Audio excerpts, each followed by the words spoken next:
Sehingga la ilaha illallah itu lebih dianalisis cara lafadz ini pelafatannya ada sanadnya ndak ya gitu. Terus cara melafatkan bareng-bareng seperti itu ada tumpengan ini bid'ah enggak ya. Jadi pertanyaannya sudah tidak tentang keramatnya atau sakralnya atau fadilahnya la ilaha illallah, tapi sudah macam-macam.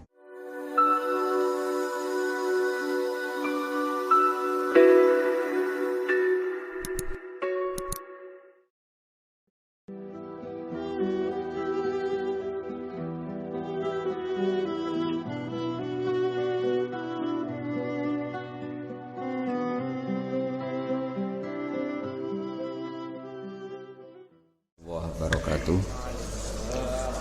Alhamdulillahirabbil alamin wassalatu wassalamu ala asyrofil mursalin sayyidina Maulana Muhammadin wa ala alihi washabihi asma'in. Nama ba'du. Para kiai, para ulama, para teman-teman yang hadir di sini yang saya hormati. Di sini ada Kiai Haji Mas Duki, ada Bapak Yusuf Mansur, ada kiai yang bupati juga Bapak Hafid. Yang saya hormati Direktur PKN STEN, juga Ketua Penasihat Takliman Dr. Dawud Arifan. Saya hormati teman-teman, karena dari awal ini ngaji untuk seneng ya, untuk farhah itu seneng. Tidak tahu saya bacanya Farhatul Aidin wa Falahul Faizin ya Pak Ketua, Pak Tamam. Saya cerita sedikit tentang seneng ya, al-farah ya. Dalam Islam senang itu sudah ibadah. Jadi di antara ibadah terbaik manusia itu senang. Jadi kalau analoginya kita dikasih rumah teman atau mertua atau guru atau siapa saja, hal paling menjengkelkan itu ya sudah dapat gratisan gerutu itu geremeng. Nah ini kita sudah pakai buminya Allah itu gratis, pakai airnya ya gratis, pakai oksigen ya gratis, kok masih berutuh, itu sudah jadi hamba yang nggak bener itu. Jadi bayangkan kalau kita pakai oksigen bayar, pakai buminya bayar, pakai airnya bayar semua, kayaknya kita tidak mampu membayar. Dan kita sama Allah hanya disuruh ikrar, disuruh sujud. Pentingnya ilmu satu, bahwa itu akan menjadikan satu perilaku. Misalnya begini ya, dulu itu kiai-kiai Jawa zaman dulu itu berpatokan, karena dulu pemerintahan Hindia Belanda, seorang lagi masih pemerintahan Hindia Belanda. Itu dalil yang sering diutarakan itu, sebaik-baiknya umara itu yang datang ke ulama, terus sejelek-jeleknya ulama itu yang datang ke umara. Tapi semenjak pemerintahan Indonesia dan kemudian ditandai beberapa tokoh kayak Gus Wahid putra Kiai Hasyim jadi Menteri Agama, ada Gus Wahid putra Kiai Wahab juga jadi Menteri Agama, ada Kiai Fatur Rahman keluarga Mbah Maimun, keluarga Sarang juga pernah jadi Menteri Agama. Kemudian bersamaan dengan itu dibangunlah satu pegangan ilmu. Pegangan ilmu ini penting karena ini yang mengilhami semua orang Islam, terutama ya utamanya ulamanya. Ada seorang ustadz, seorang guru ngaji yang karena melihat rata-rata penguasa itu zalim ya, datang ke Harun ar-Rasyid. Ini perlu disemak, datang ke Khalifatullah atau Amirul Mukminin Harun ar-Rasyid. Karena beliau seorang raja, tentu terduga lah, atau ya umumnya atau gimana lah istilahnya, itu ya rata-rata ya agak seenaknya, namanya raja, namanya penguasa. Ini dalam pikiran ustadz itu, tidak mesti dalam fakta. Kemudian si ustadz itu matur, ya Amirul Mukminin, inni nasihun lak famusyaddidun alaika fala tajidanna fi nafsika syai'an. Saya ini mau nasihati Anda, kemudian saya cara nasihati itu keras, tolong jangan dimasukkan hati. Dia bilang famusyaddidun alaika, saya nanti kalau nasihati itu keras sekali, tolong dimaklumi karena ini penting, karena Anda harus dinasihati secara keras. Tapi sebelum nasihat itu diutarakan, kata Harun ar-Rasyid, karena beliau Bani Abbas dan beliau orang alim, termasuk muridnya Imam Malik, kata Harun ar-Rasyid, uskut, kamu diam Ustaz. Inna Allaha ta'ala arsala man huwa khairun minka ila man huwa syarrun minni wa ma'adzalika yaqulu Allahu ta'ala faqula lahu qawlan layyinan la'allahu yatadzakkaru aw yakhsha. Jadi ini sekaligus etika dan norma ya bagi semua dai di Indonesia dan semua kita. Wahai Ustadz, kamu diam. Allah Ta'ala itu ngutus orang yang lebih baik ketimbang kamu, yaitu Nabi Musa, ke orang yang lebih jelek ketimbang saya, yaitu ke Fir'aun. Itu saja harus pakai etika, faqula lahu qawlan layyinan. Kamu harus ngomong yang halus. Jadi intinya ini Harun ar-Rasyid komplain, kamu itu kalau jadi ustadz ngaji kira-kira gitu. Jadi betapa baiknya orang dulu memahami Quran. Jadi Quran itu dibaca, kemudian kita mungkin baca terus jadi cerita, mungkin ada yang baca jadi perilaku, ada yang baca kemudian itu mengilhami, membentuk. Nah kira-kira itulah yang membentuk kiai-kiai alim di NU, di beberapa pesantren maupun orang-orang alim di luar NU. Asal ngajinya dan bacanya seperti kita, pasti seperti itu, karena cara berpikir tadi sudah. Jadi akhirnya si ustadz tadi keluar dan minta maaf, anta a'lamu minni, ternyata engkau lebih alim ketimbang saya. Jadi kalimat famusyaddidun alika, saya akan keras cara memberi nasihat, itu yang diket, yang dipotong, yang dibatalkan atau yang diralat oleh Khalifatul Harun ar-Rasyid. Yaitu dikatakan Inna Allaha ta'ala arsala man huwa khairun minka ila man huwa syarrun minni. Yaitu Allah mengutus orang yang lebih baik ketimbang kamu, yaitu Nabi Musa, ke orang yang lebih jelek ketimbang saya, yaitu Fir'aun. Itu pun harus faqula lahu qawlal layyinan. Cara berdakwah harus dengan kata-kata yang halus, yang lembut, yang indah. Dan dengan kata-kata itu diharapkan la'allahu yatadzakkaru aw yakhsha. Semoga yang didakwai menjadi ingat. Sehingga dengan kemampuan ilmiah seperti ini menjadi pegangan bersama bahwa kita sebagai dai atau sebagai tetangga atau sebagai sama-sama warga Indonesia, bawaan kita memang harus faqula lahu qawlan layyinan la'allahu yatadzakkaru aw yakhsha. Kemudian dalam disiplin ilmu yang lain, halus itu tidak kuat. Angin itu ya halus, tapi kalau di manage itu jadi kekuatan yang dahsyat. Begitu juga air dan sebagainya. Sehingga tidak perlu khawatir terus kalau dakwah halus itu tidak punya efek yang signifikan. Tidak juga. Allah Ta'ala itu pengelola angin. Angin itu kekuatannya dahsyat, sehingga Nabi Sulaiman dikasih kekuatan angin dan bisa terbang kemana-mana. Kemudian sekarang jadi teknologi yang banyak memanfaatkan angin, mulai rem, mulai apa saja. Sehingga dari cerita saya ini kemudian terus kiai-kiai itu membentuk dakwah termasuk di ekonomi dengan cara yang rileks. Nah cara rileks itu satu tentu dimulai dengan ilmu. Misalnya begini, saya beri contoh. Ketika ada orang melafadzkan kalimat la ilaha illallah, tiada Tuhan selain Allah. Kemudian kalimat ini mungkin kalau orang NU baca itu rutin ya, karena kiainya kelamaan ya yang ikut sambil tidur ya. Kalau tahlil itu disebut kiai tertentu itu mesti yang belakang wah suwi itu, kalau kiai itu lama itu. Nah kiainya juga karena jadi lakon ya kan lebih semangat karena pegang mic. Biasanya gitu di NU itu, kalau khotib mesti semangat karena yang pegang mic, yang dengerin mesti ngantuk karena monoton itu. Karena yang mendengerin sudah tahu pasti nyuruh baik meninggalkan yang jelek, jadi ilmunya sudah disimpulkan dulu. Setiap yang tidur di masjid mesti tak tanya kenapa tidur, ilmunya tidak ada perkembangan, Gus, nyuruh yang baik meninggalkan yang jelek. Tapi kalau ilmunya agak ada perubahan kan dengar semua pasti nyuruh yang jelek meninggalkan yang baik. Karena watak manusia itu agak-agak suka fitnah, itu suka geger. Tapi kalau monoton itu mesti enggak itu. Tapi yang menjadi pegangan kita, saya ulang lagi, itu ilmu dulu. Saya ulang lagi, itu ilmu dulu. Saya berkali-kali menyontohkan, kalau ada orang kafir, orang yang tidak bersyahadat 70 tahun, kemudian dia bersyahadat sekali saja di akhir hayatnya, itu kata Allah, qulil ladzina kafaru iyantahu yughfar lahum ma qad salaf. Katakan ke mereka yang kafir, jika dia mau bersyahadat, itu masa lalunya diampuni semua. Sehingga kedahsyatan kalimat ini luar biasa. Orang yang kafir 70 tahun saja barokahnya la ilaha illallah ini dosanya bisa diampuni semua. Nah kemudian karena ilmu ini tidak begitu populer atau kurang dipopulerkan atau kita sendiri kurang menghayati, sehingga la ilaha illallah itu lebih dianalisis cara lafadz ini, pelafatannya ada sanadnya ndak ya gitu. Terus cara melafadzkan bareng-bareng seperti itu ada tumpengan, ini bid'ah enggak ya? Jadi pertanyaannya sudah tidak tentang keramatnya atau sakralnya atau fadilahnya la ilaha illallah, tapi sudah macam-macam. Jadi dan cara seperti ini ada hadisnya enggak, legal enggak, terus ada sanadnya enggak.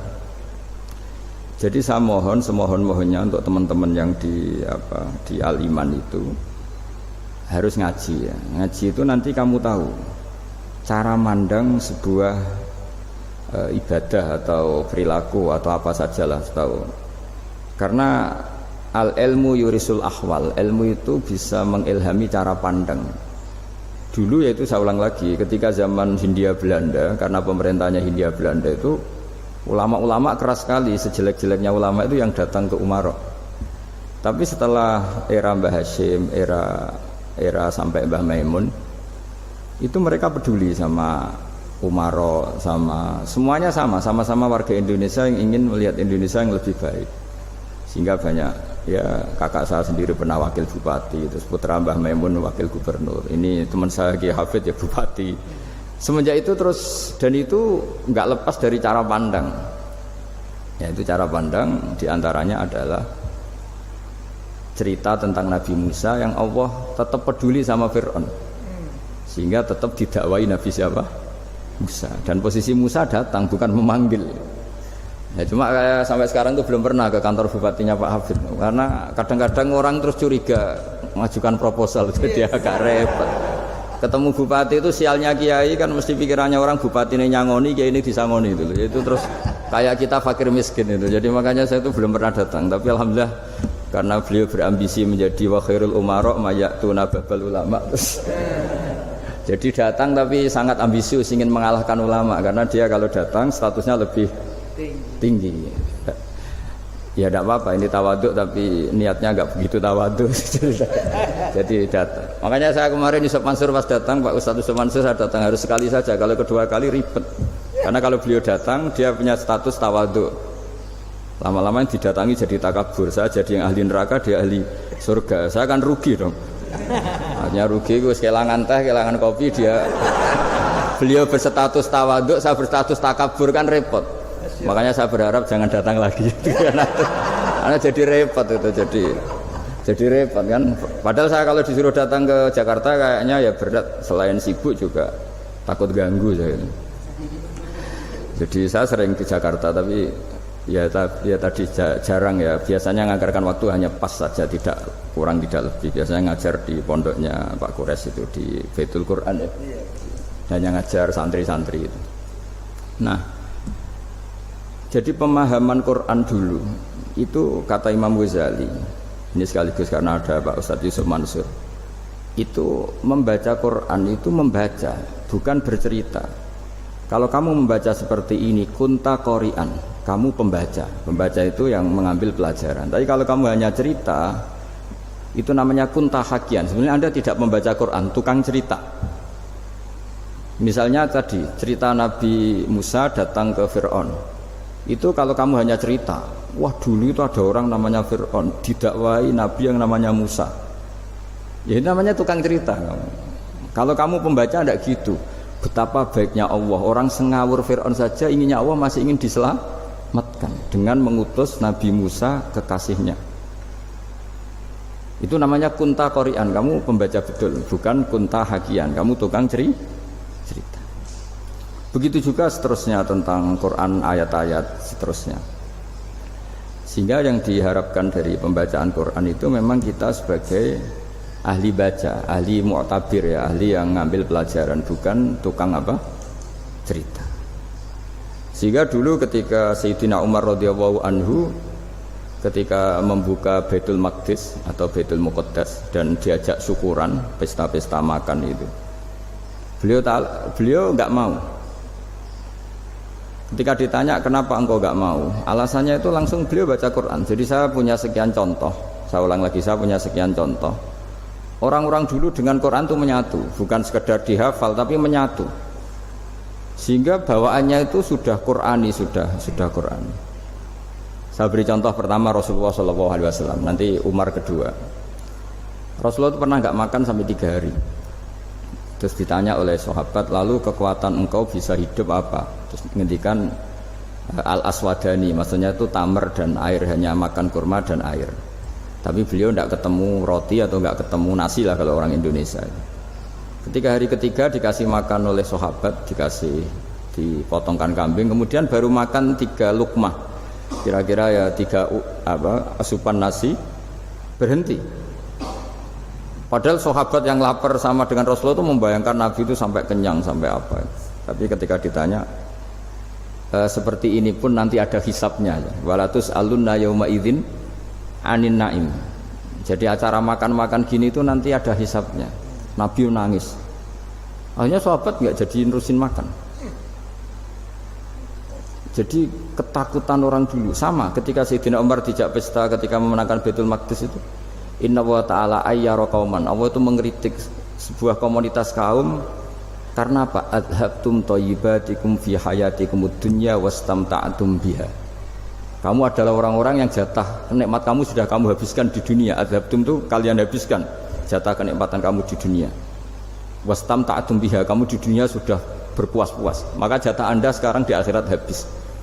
Sehingga Sayyidina Umar enggak mau pesta-pesta karena takut jatah nikmatnya habis. Kata beliau terus astabqi thayyibati, akan saya sisakan sisi-sisi kebaikan saya supaya tidak habis. Corong Jawa itu aja dientek-entekno biar jatahnya masih.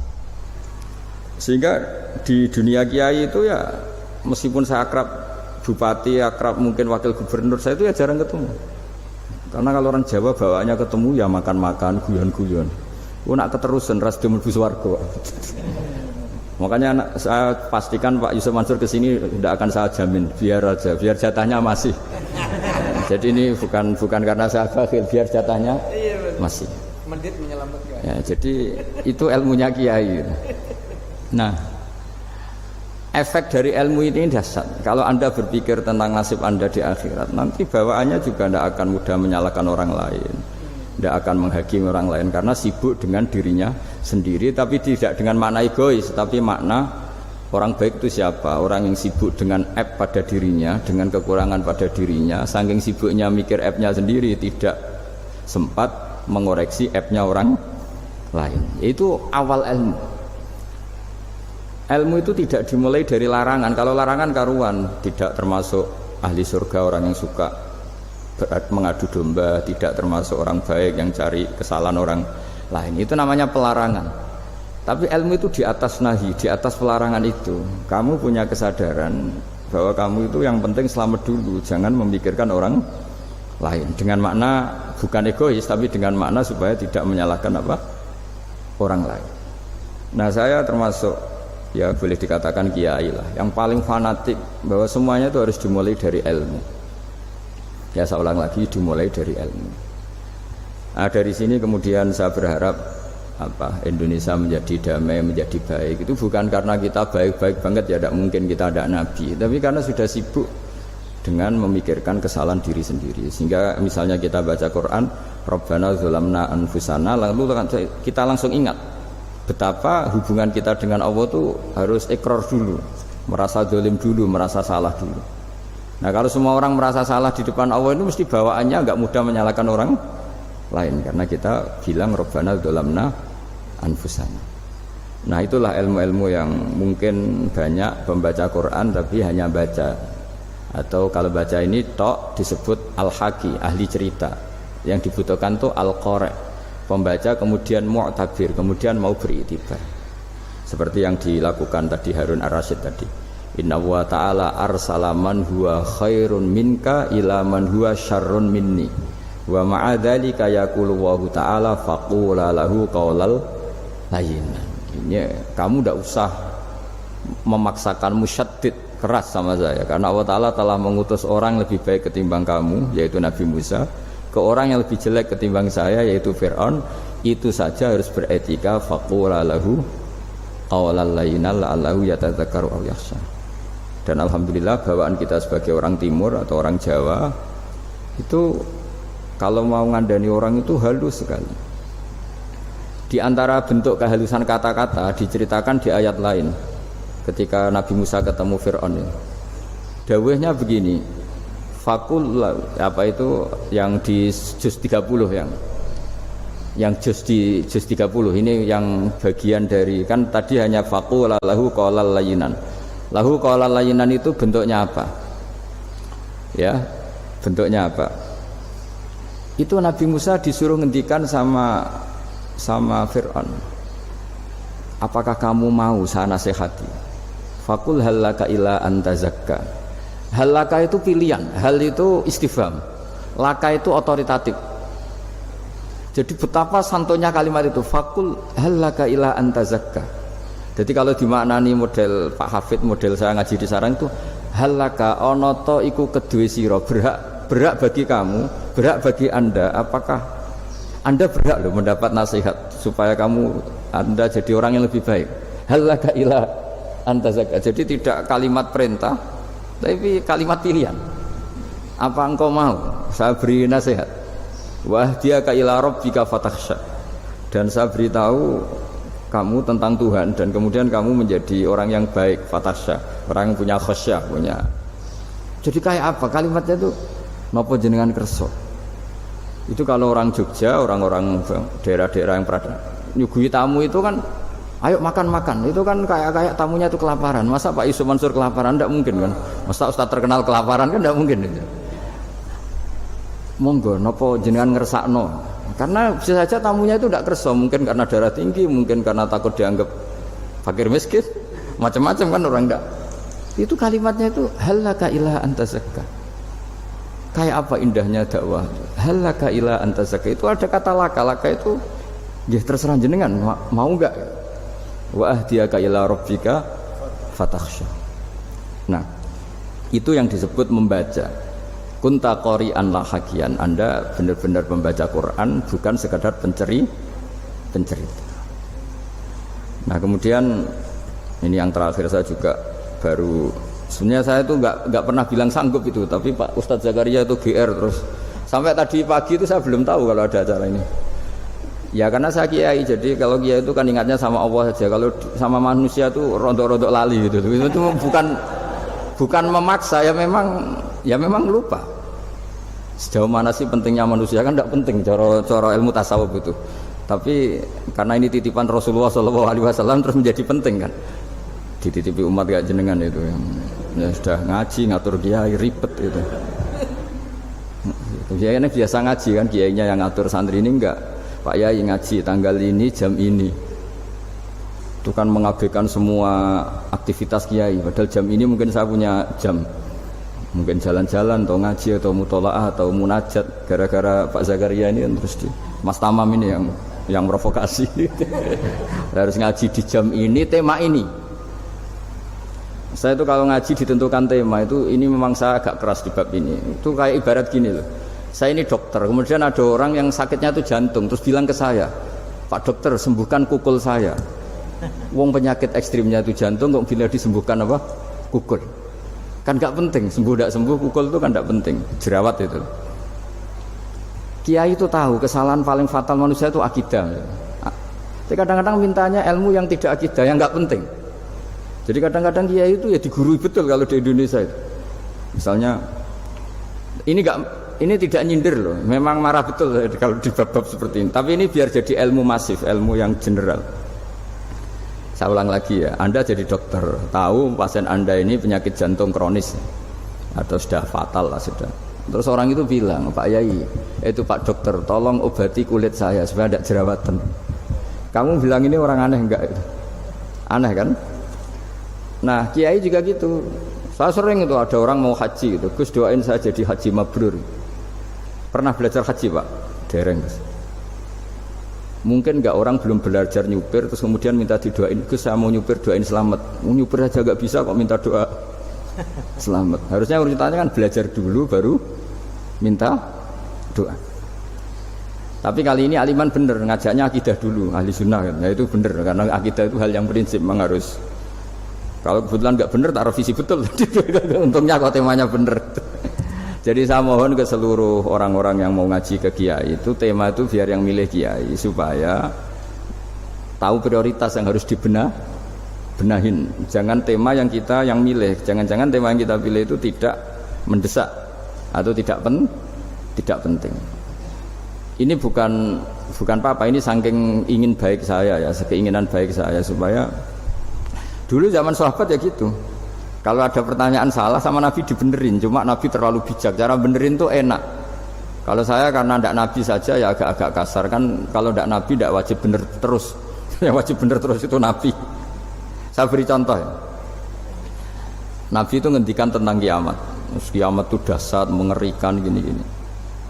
Kalau pikirannya orang kampung itu begini, Nabi ini aneh. Cerita kiamat dahsyat tapi nggak ada tanggalnya, tidak ada tahunnya. Harusnya ada dong biar kita bisa persiapan. Sehingga Nabi disomasi di tengah-tengah khutbah itu, ya Rasulullah mata sa'ah. Nah, karena ini orang Bedui, Nabi nggak dengerin, diulang lagi. Mata sa'ah ya Rasulullah. Ketika Nabi mengabaikan itu ada dua kelompok sahabat, yang satu bilang lam yasma, Nabi tidak dengar sehingga mengabaikan. Yang kedua bilang sami'a wa kariha, Nabi sebenarnya mendengar tapi tidak berkenan. Tapi diulang lagi ketiganya, ya Rasulullah mata sa'ah. Akhirnya Nabi jawab, mau tidak mau, karena kalau enggak ya namanya orang Bedui ngomong terus. Nabi balik tanya, ya karena cara berpikir dia kalau kiamat itu jelas kapannya kan bisa persiapan itu. Paling enggak pas mau kiamat terus pas ngaji Quran apa kan bisa persiapan itu. Akhirnya Nabi balik tanya, ma'atatalaha. Kalau kamu berani tanya kiamat, lalu persiapan kamu apa?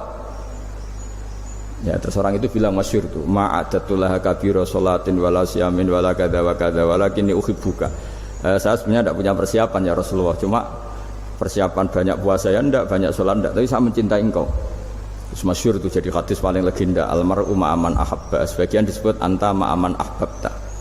Ini kata semua sahabat yang di masjid. Si Bedui ini orang paling dibenci sahabat karena mengganggu Nabi saat khutbah, tapi akhirnya ini menjadi orang paling dicintai sahabat karena barokahnya itu hadis itu keluar secara terbuka, almar'u ma'aman ahabba. Sebagian riwayat yukhsyarul mar'u ma'aman ahabba, nanti orang akan sowan sama Allah bersama orang yang mereka cinta. Itu sahabat-sahabat fama farihu ba'dal Islam farahahum bihadal hadis.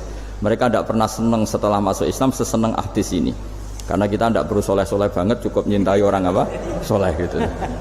Makanya saya sekali bilang itu ya, kadang-kadang saya jadi orang alim itu ya ruginya tadi. Misalnya untuk menjadi orang alim kan harus hafal Quran, ngaji Bukhari, Muslim, Ikhya. Ternyata pengumuman kedua orang nggak bisa apa-apa, gelombang kedua para pecinta, waduh itu kan repot ya.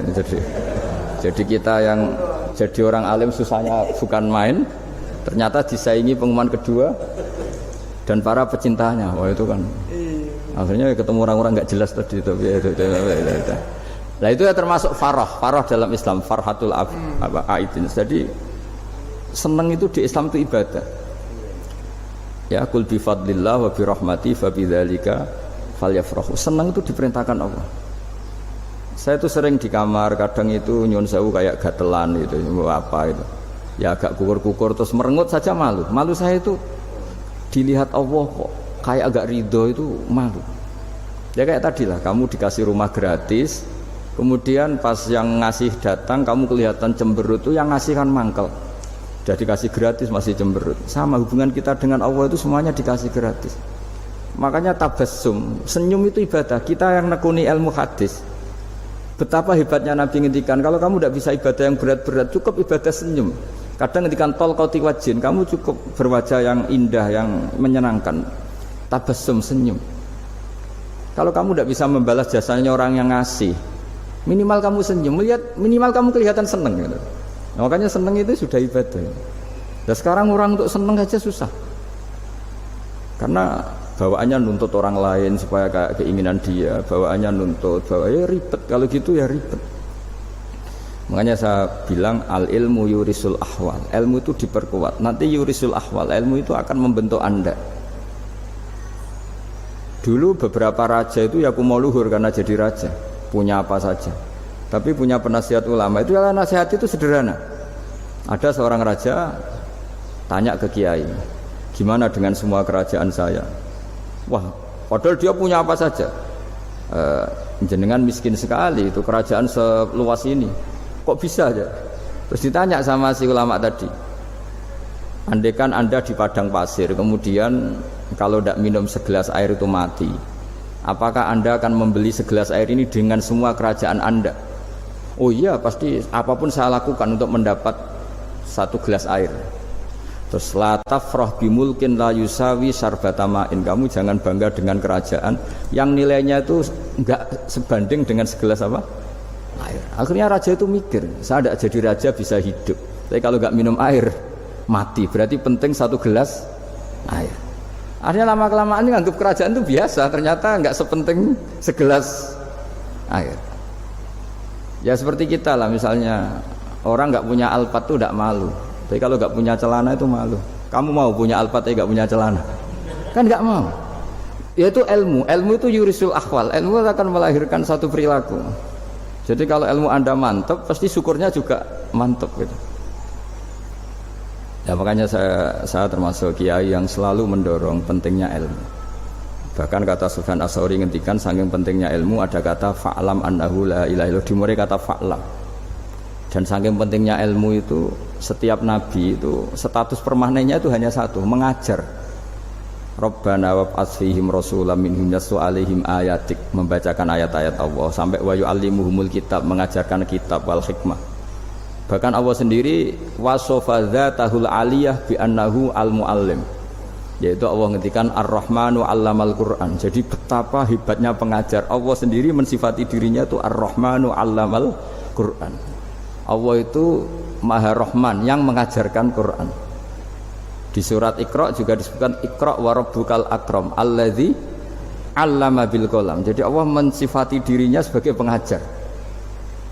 Kayak apa pentingnya mengajar? Karena al-ilmu yurisul ahwal. Ilmu ini melahirkan satu sikap. Pernah ada orang hartanya itu habis karena ngobati ibunya. Terus datang ke saya, dia sumpek karena hartanya habis ngobati ibunya. Terus dia bilang, Gus saya ini sekarang sudah miskin karena ibu saya sakit dan harta saya habis untuk ngobati ibu saya. Terus tak guyon sama saya, kon kepen pinter apa kepen goblok? Kepen pinter Gus. Ingin pinter apa ingin goblok? Katanya ingin pinter. Kalau ingin pinter bahasanya jangan gitu. Harta kamu itu masih di akhirat karena habis untuk ngobati ibu.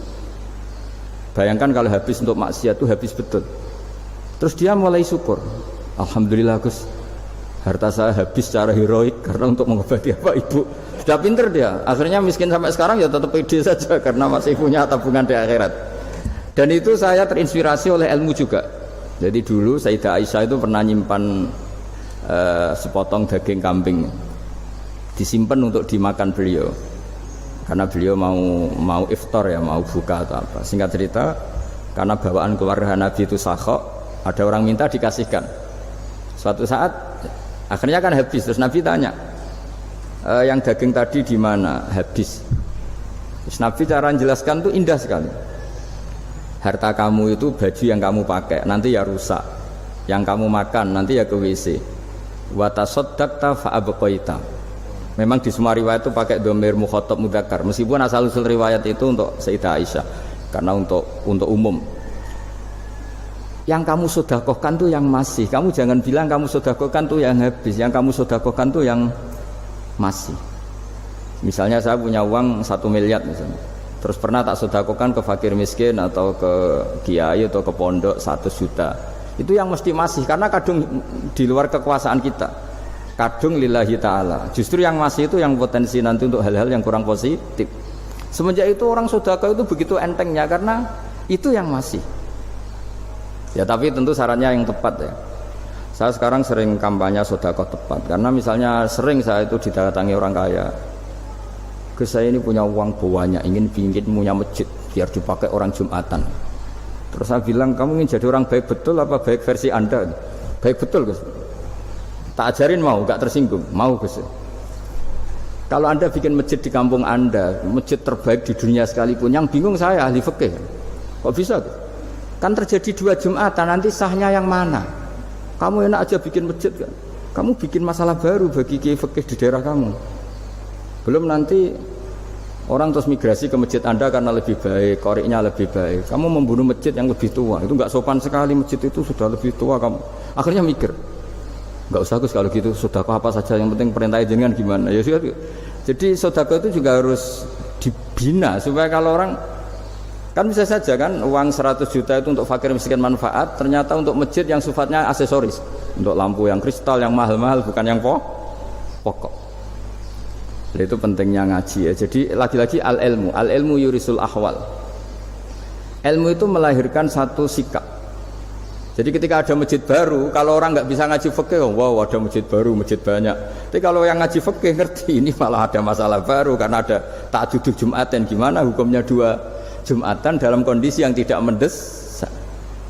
Makanya sekarang saya baru kampanye itu. Dulu itu kalau ada masjid banyak itu kan faktornya beda ormas, beda pemahaman atau agak jauh, masih hukum sosial.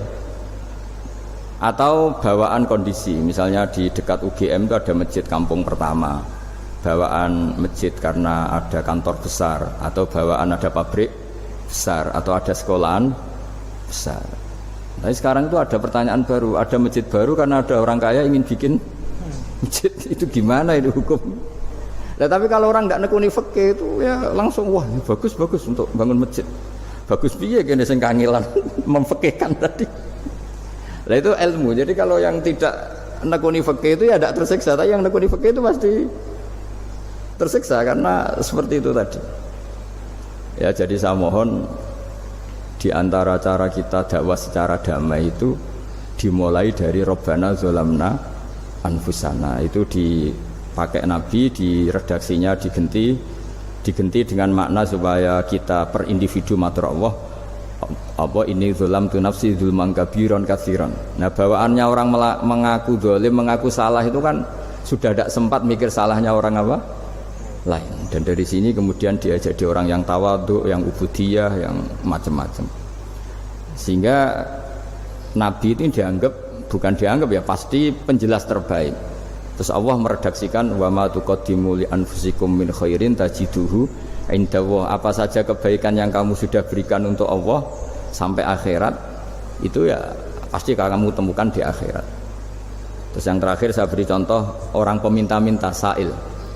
Itu Sayyid Ali Zainal Abidin kalau ada orang minta-minta terus dikasih, misalnya dikasih ya 100.000 atau 50.000 atau 10.000 sesuai kemampuan yang memberi, itu marhaban biman hamala zadi ilal akhirah. Saya terima kasih ya, gara-gara kamu minta uang saya jelas sudah sampai akhirat. Coba kalau di rumah bisa saja untuk hal yang tidak positif.